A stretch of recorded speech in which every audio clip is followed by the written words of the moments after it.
I summon a monster.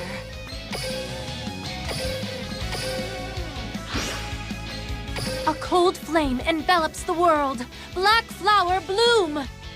Synchro summon.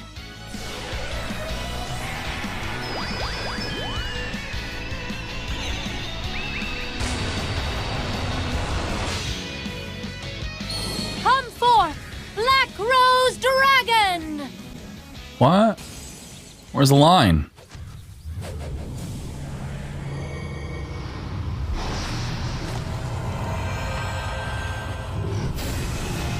Damn, boy. Pop the fields. Black Rose Dragon's effect activates. When it's synchro summoned, all cards are destroyed. Black Rose Gale! Boom! Akiza. Let's review her Ace Monster. Ace Monster review. And also, let's talk about how to unlock her. How do you unlock Akiza? Go to... I think we had it here. There we go.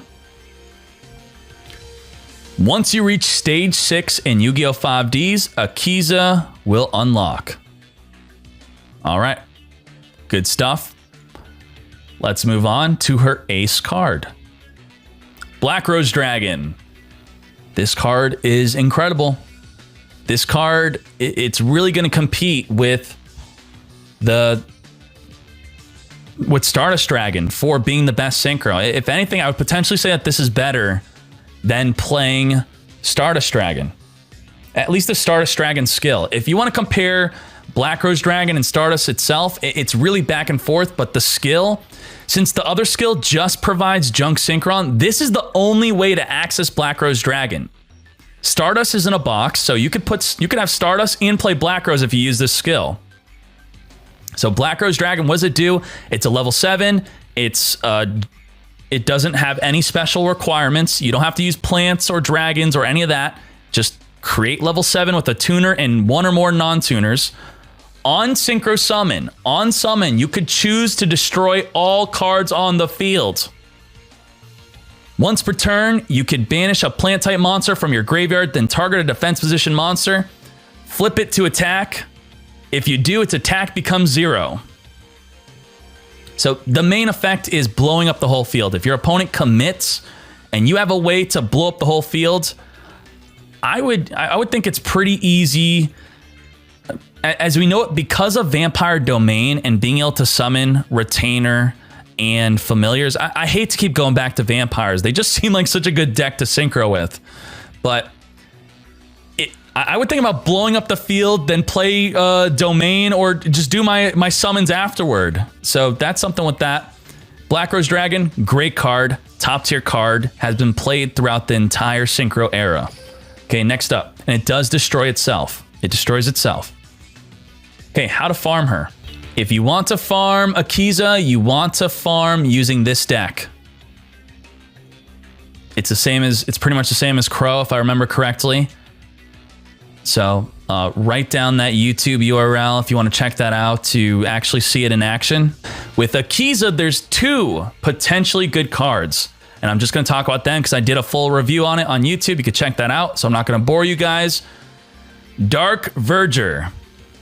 When a plant-type tuner monster is normal summoned to your side of the field, you could special summon this card from your graveyard in attack position. We have 2 tuners. You normal summon Nettles, and then it special summons onto the field. What does Nettles do? So that's not good. That's not good. We normal summon Mystic Macro Karpa, and then we special summon Dark Verger. What does this do?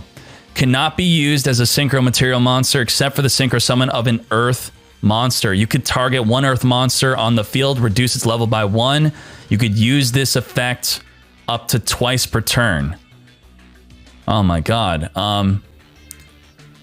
Dark Verger has a lot of potential, but these are not good to use with Dark Verger. Dark Verger's good, but there's nothing good to use with it. I'm thinking you'd have to use Carrot Way Champion. I really do not see how you can make it work without this. So Verger plus Carrot Way Champion plus Nettles That's a level 8 synchro, okay? I guess you could discard Verger, special summon Caraway Champion, and then you could normal summon Nettles. Boom. Stardust Dragon. That means you'd have to play Dark Verger in your main deck. Okay. My friends. Real quick. Copy Plant you do get from this skill. If you normal summon this, you could target one other plant type monster that has a level. This card level becomes that current level until the end of this turn. Even that's not good. So no, not Copy Plant either. Now this card, I do want to play this. Like this, we can make a deck.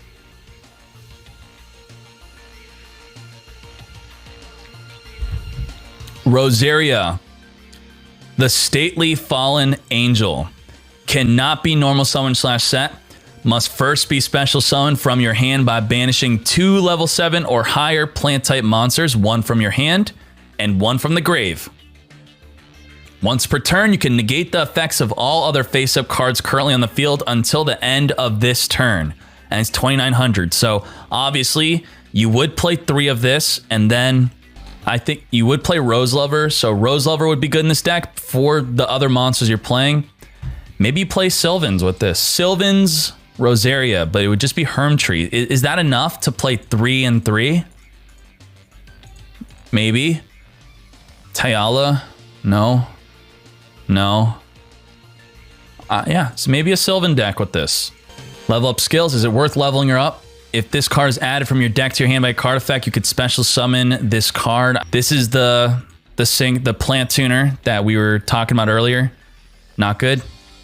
Got a bunch of her. This card is added from your deck to your hand. Let's move on to this. Overdoom Line. It's a continuous trap. If a plant type monster is special summoned from the graveyard to your side of the field, it gains 1,000 attack while this card is face up on the field. Destroy this card during your second end phase after activation. Not good. Equip only to a Black Rose Dragon or a plant type monster. It gains 600 attack. If the equipped monster attacks a defense position monster, inflict piercing battle damage. If the equipped monster attacks a monster, after damage calculation, the attacked monster loses a 600 attack and defense. An opponent's monster that battles with the equipped monster cannot be destroyed by that battle. All face-up monsters your opponent currently control become plant type during your turn only. If this face-up card you control is destroyed. What about this? This is not good. Ivy Shackles. Is this one of the level up rewards? We'll get to. I don't see Ivy Shackles. Level 30. This is where the good card's supposed to be. Level 4. 1,600 attack, 2,000 defense. That's a fat D.